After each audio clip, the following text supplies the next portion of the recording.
আজি আমি ক্লাস 10 ৰ ত্ৰিকোণমিতিৰ পৰিচয় চেপ্টাৰটো আলোচনা কৰিম। আমি এই চেপ্টাৰটো কৰিবলৈ প্ৰথম আমি ইয়াৰ অনুপাত কিটাৰ বিষয়ে জানিব লাগিব। যে ত্ৰিকোণমিতিক অনুপাত হল 6টা। হেকিটা হল sin থিটা, cos থিটা, tan থিটা, cot থিটা, sec থিটা আৰু cosec থিটা। এই থিটা মানে হল যিকোনো এটা কোণ বুজাব। এতিয়া ইয়াত আমি আৰু এটা কথা জানিম যে sin থিটাৰ বিপৰীত হল cosec থিটা আৰু cos থিটাৰ বিপৰীত হল sec থিটা। tan থিটাৰ বিপৰীত হল cot থিটা। তা কোন কাৰ বিপৰীত সাইনৰ বিপৰীত হল cosec, cosৰ বিপৰীত sec আৰু tanৰ বিপৰীত হল cot। তে থিটা মানেনো কি আৰু কিহৰ ক্ষেত্ৰত আমি ত্ৰিকোণমিতিক অনুপাত বিলাক আমি ব্যৱহাৰ কৰো তাৰ কাৰণে আমি কি কৰিম চোৱা। তে ত্ৰিকোণমিতিক অনুপাত বিলাক ব্যৱহাৰ হয় কেৱল সমকোণী ত্ৰিভুজৰ ক্ষেত্ৰত। ঠিক আছে। এতিয়া সমকোণী ত্ৰিভুজ বুলি ক'লে আমি জানো যি ত্ৰিভুজৰ এটা কোণৰ মাপ 90 ডিগ্ৰী হয়। যেনেকৈ মই এতিয়া যদি ABC সমকোণী ত্ৰিভুজৰ বি কোণ সমকোণ, বি কোণটো আমি সমকোণ লৈছো আৰু বাকি দুটা কোণ কি আছে এ কোণ আৰু সি কোণ। ইয়াত যেটো থিটা আছে থিটাৰ জায়গাত এই ত্ৰিভুজটোৰ হয় এ কোণ সাপেক্ষে আমি সাইনৰ মান উলিয়াম বা cosৰ মান উলিয়াম বা ত্ৰিকোণমিতিক অনুপাত বিলাকৰ মান উলিয়াব লাগিব। আৰু এটা হল সি কোণ সাপেক্ষে উলিয়াব লাগিব। বি কোণ যেহেতু সমকোণ বি কোণ সাপেক্ষে আমি নকৰো। ঠিক আছে। হয় এ কোণ সাপেক্ষে নহলে সি কোণ সাপেক্ষে। তে এই কোণটোৰ মাপ কিবা এটা মাপ থাকিব 30 ডিগ্ৰী 45 ডিগ্ৰী বা 60 ডিগ্ৰী বুজি পাইছেন নাই কিবা এটা কোণ ইয়াত থাকিব। তে আমি ইয়াত যেহেতু এতিয়া কোণটো আমি নাজানো গতিকে থিটাৰ জায়গাত আমি এই কোণ হিচাপে ব্যৱহাৰ কৰিম বা সি কোণ হিচাপে ব্যৱহাৰ কৰিম। এতিয়া ইয়াত তোমালোকে মনত ৰাখিবা যে sin থিটা বুলি ক'লে কি বুজায়। এই sin cos tan মনত ৰাখিবা এইবিলাক প্ৰতিটোৱে একোটা মাত্ৰ অনুপাত হয়। কাৰ অনুপাত এই ত্ৰিভুজটোৰ দুটা বাহুৰ অনুপাত। sin বুলি ক'লে কোন দুটা বাহুৰ অনুপাত, cos বুলি ক'লে কোন দুটা বাহুৰ অনুপাত বা tan বুলি ক'লে কোন দুটা বাহুৰ অনুপাত সেইখিনি আমি এতিয়া গম পাম। ঠিক আছে। এতিয়া চাবা ইয়াত যেটো কৈছে sin মন কৰিবা sin মই কি লিখিম a মানে a কোণ সাপেক্ষে আমি কৰিম। sin a যদি হয় তেতিয়া এই বাহু সাইনৰ অনুপাত মানে দুটা বাহু মই তোমালোকক প্ৰথমতে কৈছিলো যে এই ত্ৰিকোণমিতিক যেটো মান আছে sin cos tan প্ৰতিটোৱে এই ত্ৰিভুজটোৰ যিকোনো দুটা বাহুৰ অনুপাত হয়। তে sin বুলি ক'লে কোন দুটা বাহুৰ অনুপাত সেই বস্তুটো ডিপেন্ড কৰিব কোনটো কোণ সাপেক্ষে আমি কৰি আছো। এ কোণ সাপেক্ষে কৰি আছো নে সি কোণ সাপেক্ষে কৰি আছো। এ কোণ সাপেক্ষে হলে বাহু দুটা বেলেগ বেলেগ হ'ব আকৌ সি কোণ সাপেক্ষে কৰিলে বাহু দুটা বেলেগ হ'ব পাৰে। ঠিক আছে। তা আমি প্ৰথমতে এ কোণ সাপেক্ষে কৰিম। আৰু এটা কথা মনত ৰাখিবা এটা সমকোণী ত্ৰিভুজৰ এটা কোণ 90 ডিগ্ৰী বুলি আমি জানো। এই 90 ডিগ্ৰীৰ বিপৰীত বাহুটোক কোৱা হয় অতিভুজ। ইয়াত অতিভুজ কোনটো হ'ব এটো হ'ব অতিভুজ। অতিভুজটোক আমি কিহেৰে বুজাও এইচেৰে বুজাও। আৰু আমি এ কোণ সাপেক্ষে কৰি আছো ন এ কোণ সাপেক্ষে যেতিয়া কৰি আছো তে অতিভুজটোৰ লগত এ কোণৰ লগত থকা এই বাহুটো যোনটো থাকিব সি বুজাব ভূমি। ভূমিটো কিহেৰে বুজাম বিৰে। ভূমি কেনেকৈ সিলেক্ট কৰিবা 90 ডিগ্ৰীৰ বিপৰীত বাহুটোতো অতিভুজ ন আমি কোনটো কোণ সাপেক্ষে কৰি আছো এ কোণ সাপেক্ষে কৰি আছো। তেনেহলে এ কোণ সাপেক্ষে কৰি আছো এটো অতিভুজ তে এ কোণ সাপেক্ষে যেটো বাহু আছে এই বাহুটো কি বুজাব ভূমি বুজাব। আৰু বাকি থাকিল বিসি। বিসিয়ে কি বুজাব লম্ব বুজাব। লম্ব বুজাবলৈ পি ব্যৱহাৰ কৰা হয়। ঠিক আছে। তে সাইনৰ সূত্ৰ হল মনত ৰাখিবা সাইনৰ সূত্ৰ হল লম্ব বাই অতিভুজ। সাইন কোন দুটা বাহুৰ অনুপাত বুলি ক'লো লম্ব আৰু অতিভুজৰ অনুপাত। লম্বটো কিহেৰে বুজাও পি ৰে, অতিভুজটো কিহেৰে বুজাও এইচ ৰে। মানে সাইনৰ সূত্ৰ হল পি বাই এইচ। গতিকে এই ত্ৰিভুজটোৰ পৰা যদি নামাকৰণ কৰিব যাও ইয়াত লম্ব এ কোণ সাপেক্ষে লম্ব কোনটো হ'ব বিসি আৰু অতিভুজ কোনটো হ'ব এসি। বুজি পালা। সাইন যেটো এটা ত্ৰিকোণমিতিক অনুপাত সাইনৰ এ কোণ সাপেক্ষে সাইনৰ মান কিমান হৈ আছে গৈ বিসি বাই এসি এই ত্ৰিভুজটোৰ পৰা। ঠিক একেদৰে যদি আমি cosৰ উলিয়াব যাও cosৰ অনুপাতটো উলিয়াব যাও cos বুলি ক'লে মনত ৰাখিবা কস হল ভূমি বাই অতিভুজ কস হল ভূমি বাই অতিভুজ ঠিক আছে তো ভূমি আমি কিহেৰে বুজাও বি ৰে আৰু অতিভুজ কিহেৰে বুজাও এইচ ৰে এতিয়া এই ত্ৰিভুজটোত এতিয়া ভূমি কোনটো আছে আমি কোনটো কোণ সাপেক্ষে কৰি আছো এই কোণ সাপেক্ষে কৰিলে এটো ভূমি হ'ব হল এই কোণটো দুটা বাহু লগ লাগি এই কোণ হৈছে তাৰে এটাটো অতিভুজে হল আনটো কি হ'ব ভূমি হৈ যাব তো ভূমি কোণটো আছে এ বি আৰু অতিভুজ কোণটো আছে এ সি হল এটো হল কসৰ ক্ষেত্ৰত tan a মনত ৰাখিবা tan বুলি ক'লে tanৰ সূত্ৰটো হল লম্ব বাই ভূমি মনত থাকিব tanৰ সূত্ৰ হল লম্ব বাই ভূমি লম্ব কোণটো কিহেৰে বুজাও p ৰে আৰু ভূমি কিহেৰে বুজাও b ৰে তাৰ মানে tanৰ সূত্ৰ আমি শৰ্টকাট মনত ৰাখিম p বাই b আৰু তাৰ সূত্ৰটো হল ইয়াত লম্ব কোণটো আছে bc আৰু ভূমি কোণটো আছে ab হল আমি তিনটা পালো বাকি থাকিল আৰু তিনটা এতিয়া বাকি তিনটা তুমি ইজিলি উলিয়াই দিবা কেনেকৈ উলিয়াবা চাইলোৱা ইয়াত কোন আছে সাইন মই ইয়াত লিখি দিছিলো চাইলোৱা সাইনৰ বিপৰীত কাক কৈছো মই কসেক বুলি কৈছো তে এতিয়া যদি মই কসেক লিখো আমি মাত্ৰ এই তিনটা জানিলে হল ঠিক আছে তে সাইনৰ বিপৰীত কোন আছে কসেক সাইনৰ বিপৰীত কসেক সাইন সূত্ৰটো কি আছিল লম্ব বাই অতিভুজ তে কসেকৰ হ'ব গৈ তা উল্টাই দিয়া অতিভুজ মানে h অতিভুজ বাই লম্ব মানে p তা মানে অতিভুজ কোনটো আছিল ac আৰু সৰি ac টো ওপৰত থাকিব অতিভুজ ওপৰত আছে আৰু তলত কি আছে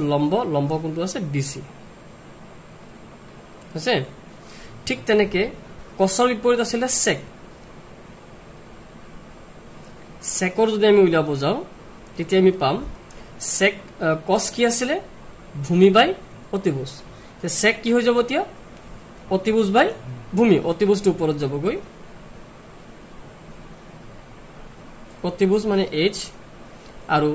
ভূমি মানে হল এত ভূমি কিহেৰে বুজাও b ৰে বুজাও তাৰ মানে এই ত্ৰিভুজটোৰ পৰা যদি আমি নামাকৰণ কৰিব যাও অতিভুজ কোনটো আছে ac আৰু ভূমি কোনটো আছে ab আৰু এটা থাকিল tan tanৰ সূত্ৰ কি কৈছিলো লম্ব বাই ভূমি তে সৰি এতে হ'ব কট হ'ব নহয় tan টো ওপৰত দেখিছো আমি এটা কি হ'ব কট হল tanৰ কি আছিল লম্ব বাই ভূমি তে কট কি হ'ব এতিয়া তাৰ উল্টাটো ভূমি বাই লম্ব ভূমি বাই লম্ব ভূমি b ৰে বুজাও লম্ব আমি p ৰে বুজাও এতিয়া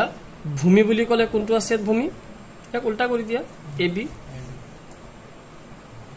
আৰু লম্ব কোনটো আছে bc ঠিক আছে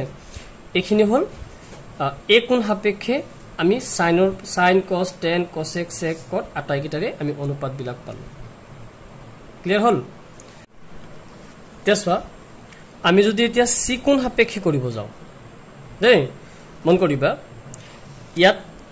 90 ডিগ্ৰী আছে তে 90 ডিগ্ৰী বিপৰীত বাহুটো কি আছে অতিভুজ ইয়াত অতিভুজ আগৰটোৱে থাকিল ঠিক আছে আৰু আমি কোনটো কোণ সাপেক্ষে কৰিম সি কোণ সাপেক্ষে তে সি কোণত দুটা বাহু লগ লাগি আছে এটা হল অতিভুজ তে আনটো হৈ যাব ভূমি তে দেখিলা ভূমিটো কত গল গৈ এটো হল h এটো হল b সো যোনটো কোণ সাপেক্ষে কৰিবা সেই কোণটোত দুটা বাহু যে থাকিব তাৰে এটা অতিভুজ আনটো ভূমি বুলি ধৰিব লাগিব ঠিক আছে আৰু এতিয়া এটা অতিভুজ গল এটা ভূমি গল ই কি হ'ব এতিয়া লম্ব হৈ গল ঠিক আছে তে সি কোণ সাপেক্ষে যদি আমি কৰিব যাও সেম আমি সাইনৰ মান উলিয়াম সাইন c নাই সি কোণ সাপেক্ষে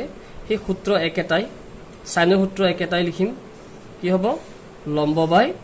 অতিভুজ সাইনৰ সি কোণ হওক বা এ কোণ হওক বা যি কোণে নহওক সাইনৰ সূত্ৰ এটাই লম্ব বাই অতিভুজ লম্ব p ৰে বুজাইছো অতিভুজ এইচেৰে এতিয়া লম্ব কোনটো সো আগৰ চিত্ৰটোত লম্ব কিন্তু এটো আছিল হয়নে কিন্তু এতিয়া চিকোণ সাপেক্ষে কৰি দিয়াত লম্ব কোনটো হৈ গল এবি টো লম্ব হৈ গল লম্ব কোনটো হ'ব এবি আৰু অতিভুজ কোনটো আছে এসি ঠিক আছে ঠিক তেনেকৈ যদি আমি কসৰ আমি অনুপাতটো আমি চাও কসৰ সূত্ৰ আগৰ নিচিনা একেই কি আছিল ভূমি বাই অতিভুজ ভূমি বাই অতিভুজ ভূমি কিহেৰে বুজাম বি ৰে অতিভুজ কিহেৰে বুজাম এইচ ৰে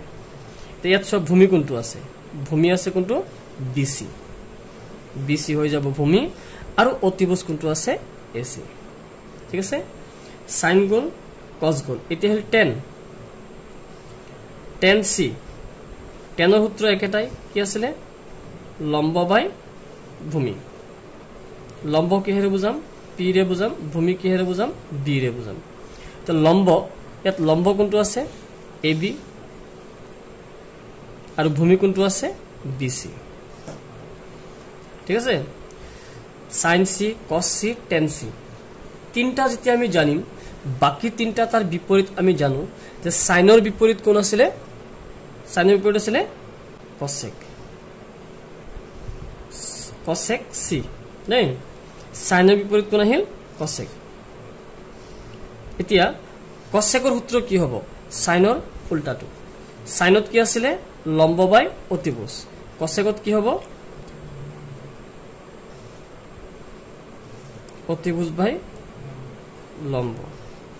অতিভুজ মানে এইচ ৰে বুজোৱা হ'ব লম্বটো বুজোৱা হ'ব পি ৰে আৰু অতিভুজ কোনটো আছে এসি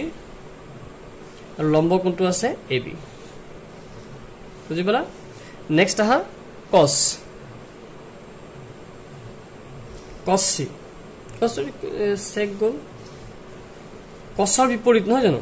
cosৰ বিপৰীত হ'ব গৈ sec sec c ঠিক আছে তে cosৰ বিপৰীত আহি গল sec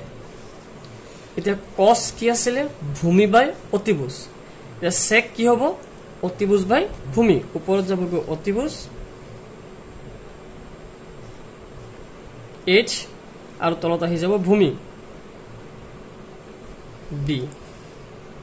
অতিভুজ কোনটো আছে ac আৰু ভূমি কোনটো আছে bc ঠিক আছে নেক্সট আহা tan tanৰ বিপৰীত কোন আছিল cot cot c tanৰ সূত্ৰ হল লম্ব বাই ভূমি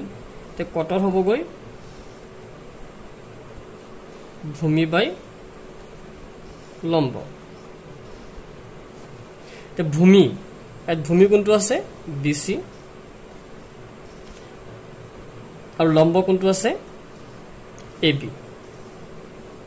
তে আমি c কোণ সাপেক্ষে আৰু a কোণ সাপেক্ষে আটাইকেইটা ত্ৰিকোণমিতিক অনুপাতৰ আমি সূত্ৰখিনি আমি গম পালো ঠিক আছে এতিয়া আমাক কেনেকুৱা ধৰণৰ প্ৰশ্ন ইয়াত দিব মন কৰিবা কেতিয়াবা আমাক এই ছটাৰ ভিতৰত যিকোনো এটাৰ অনুপাত আমাক দি দিব হল এটাৰ অনুপাত দি দিব ইয়াৰ পৰা আমি এটা কথা গম পালো আমি যদি sin cos tan cosec sec cot আমি যাৰ মানে আমি উলিয়াও কিয় আমি জানিব লাগিব এই তিনটা বাহুৰ মাপ যদি আমি জানো তে আটাইকেইটা অনুপাতে আমি উলিয়াই দিব পাৰো ক্লিয়াৰ তে এতিয়া আমাক প্ৰশ্নই কি কৰিব কেতিয়াবা যিকোনো এটা অনুপাত দিব ধৰি লোৱা সাইনৰ অনুপাত আমাক দিলে সাইনৰ মান দিলে যেনিবা 3/4 হল তাৰ মানে আমি ওপৰত কিমান আছে 3 তলত কিমান আছে 4 তাৰ মানে লম্বটো আমি পাই যাম আৰু অতিভুজ পাই যাম যেতিয়া এটা ত্ৰিকোণমিতিক অনুপাতৰ মান দিব তাৰ পৰা তুমি যিকোনো দুটা বাহুৰ মাপ পাই যাবা হল যদি সাইনৰ মাপ দিয়া থাকে তেনলে আমি লম্ব আৰু অতিভুজৰ মাপ পাম যদি cosৰ মান দিয়া থাকে ভূমি আৰু অতিভুজৰ মাপ পাই যাম যদি tanৰ মান দিয়া আছে লম্ব আৰু ভূমিৰ মান আমি পাই যাম কিন্তু যদি cosec উলিয়াব লগা হয় তেতিয়া কি লাগিব অতিভুজ আৰু লম্ব লাগিব ধৰি লৈছো আমাক সাইনৰ মান দিয়া আছে দেই সাইনৰ মান কিমান দিয়া আছে যেনিবা sin a যেনিবা দিয়া আছে 3/5 দিয়া আছে তাৰ মানে তুমি সাইনৰ মান যেতিয়া 3/5 পালা তে সাইনৰ অনুপাতটো কি আছিল লম্ব বাই অতিভুজ তাৰ পৰা তুমি লম্ব পাই যাবা আৰু অতিভুজ পাই যাবা হল কোনটো কোনটো আমি লম্ব আৰু অতিভুজ দুটা বাহুৰ মাপ পাই যাম আৰু আমাৰ প্ৰথম কাম হ'ব 3 নম্বৰ বাহুটো উলিবা কমেছা কাৰণ লম্ব আৰু অতিভুজ পালো নেক্সট কি আছে ভূমি আছে ভূমিটো উলিয়াব লাগিব আৰু এটা কথা মনত ৰাখিবা যিকোনো সমকোণী ত্ৰিভুজৰ যেতিয়া দুটা বাহুৰ মাপ দিয়া থাকে 3 নম্বৰ বাহুটো উলিয়াবলৈ আমি পাইথাগোৰাছৰ সূত্ৰ প্ৰয়োগ কৰিব লাগিব পাইথাগোৰাছৰ সূত্ৰটো কি আছিল যে অতিভুজ স্কয়াৰ সমান লম্ব স্কয়াৰ প্লাস ভূমি স্কয়াৰ এটো হল পাইথাগোৰাছৰ সূত্ৰ আৰু পাইথাগোৰাছৰ সূত্ৰ প্ৰয়োগ কৰি আমি কি কৰিব পাৰিম যিকোনো দুটা বাহুৰ মাপ দিয়া থাকিলে আমি 3 নম্বৰ বাহুটো উলিয়াই দিব পাৰিম হল যেতিয়া আমাৰ হাতত তিনিটা বাহুৰ মাপ থাকিব তেতিয়া আমি ত্ৰিকোণমিতিক অনুপাত আটাইকেইটাৰে আমি উলিয়াই দিব পাৰিম ঠিক আছে